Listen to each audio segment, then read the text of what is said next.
नमस्कार दोस्तों, कैसे हो आप सभी। स्वागत है आप सभी का हमारे फेसबुक पेज और YouTube channel Sanjay Verma official से। दोस्तों, आज के इस ब्लॉग में हम बात करने वाले हैं कि कैसे कुछ लोग चंद पैसों के लालच में देश का नाम बदनाम करने पर लगे हुए हैं। दोस्तों, बात कुछ ऐसी है, पर्यटक स्थल पर विदेशी पर्यटक घूमने के लिए आए हुए थे।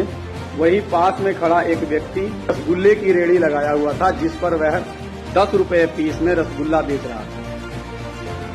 दोस्तों, जैसे ही वो अंग्रेज आता है और वह रसगुल्ला खाने के लिए उसकी दुकान पर जाता है, तो उसने उस व्यक्ति से पूछा कि रसगुल्ले के क्या दाम है।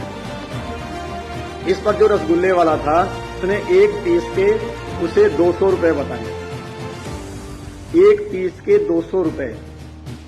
दोस्तों, वह अंग्रेज एजुकेटेड था। वह देख रहा था कि उस व्यक्ति ने उसके सामने ही दूसरे लोगों को एक रसगुल्ले के 10 रुपए लिए, लेकिन वह उससे एक रसगुल्ले के 200 रुपए मांग रहा था। लेकिन क्योंकि वह पर्यटक था, बाहर से घूमने के लिए आया था, तो उसकी मजबूरी थी।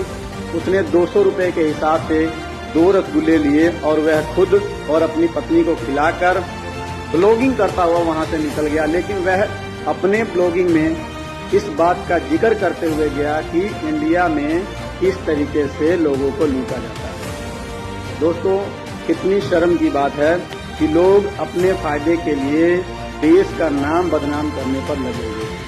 आज मैं आपको एक ऐसी घटना बताता हूं जो आपको भी देश के प्रति प्रेम करने पर मजबूर कर देगा। दोस्तों, आप सभी लोग जानते हैं स्वामी विवेकानंद को। एक बार स्वामी विवेकानंद जी किसी कार्य के लिए जापान दौरे पर गए हुए थे। दोस्तों, उन दिनों विवेकानंद जी फलाहार थे, यानी कि उन्हें सिर्फ फल फूल खाकर ही अपना दिन व्यतीत करना था। उन्होंने शायद व्रत रखा हो।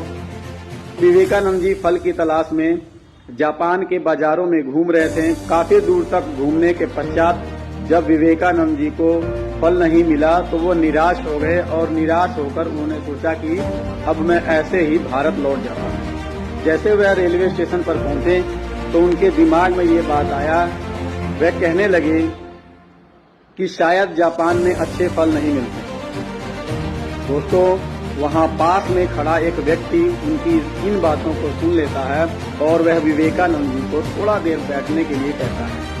इतने में वह व्यक्ति दौड़ते हुए जाता है और मार्केट से पूरा फलों का भरा हुआ टोकरा खरीद कर लाकर विवेकानंद जी के सामने रख देता है। इस पर विवेकानंद जी उस व्यक्ति से कहते हैं कि आपको इन फलों के बदले मैं क्या पैसे दूं, और इतने सारे फलों की तो मुझे जरूरत भी नहीं है। मैं इनमें से थोड़ा सा ले लेता हूं और आप बताइए कि मैं इन फलों के बदले आपको क्या पैसे दूं। इस पर जो जापानी युवक था, उसने बहुत ही विनम्र तरीके से हाथ जोड़कर विवेकानंद जी से कहा कि श्रीमान जी, आप ये सारा फलों का टोकरा रख लीजिए, परंतु इसके बदले में आप सिर्फ मेरा इतना सा एक काम कर दीजिए कि आप इंडिया में जाकर यह कभी नहीं कहेंगे कि जापान में अच्छे फल नहीं हैं। तो देखा दोस्तों, ये होता है देश के प्रति प्रेम। और हमारे देश के कुछ चंद लोग ऐसे हैं जो इस बात का भी ख्याल नहीं करते कि वह व्यक्ति अपने देश में जाकर हमारे देश के प्रति क्या भाव रखेगा, क्या लोगों से बताएगा। इसके प्रति भी उनका बिल्कुल भी सोचना नहीं है। तो चलिए दोस्तों, आप इस वीडियो को ज्यादा से ज्यादा लोगों तक शेयर कीजिए, ताकि ऐसे लोगों के पास मेरा यह वीडियो पहुंचे और शायद उनके अंदर बदलाव आ सके। जय हिंद।